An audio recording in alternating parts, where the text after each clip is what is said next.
এই সেই গোধূলি লগ্ন, ভগবান নিজে প্রমাণ করেছিলেন ভক্তের ডাকে তিনি যে কোনো রূপে আসেন। মা, ভগবান যদি এত করুণাময় হন তাহলে তিনি এত ভয়ঙ্কর রূপে কেন আসলেন?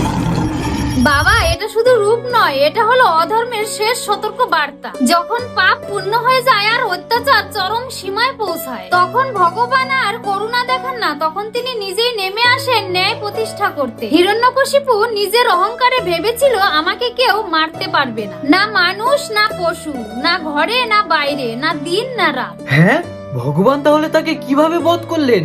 এই জন্যই নিঃসিংহ রূপ, না পুরো মানুষ না পুরো পশু, সন্ধ্যাবেলায় ঘরের দরজার চৌকাঠে। মানে ভগবান শুধু শক্তিশালী নয়, তিনি বুদ্ধিরও অধিপতি। ভগবানকে কখনোই ঠকানো যায় না, অধর্ম যতই চালাক হোক, ধর্ম তার থেকেও এক ধাপ এগিয়ে। এই নৃসিংহ চতুর্দশী শুধু উপবাসী নয়, নিজের ভিতরের অহংকার শেষ করাই আসল। তাই সকলে মিলে একসঙ্গে বলো ওম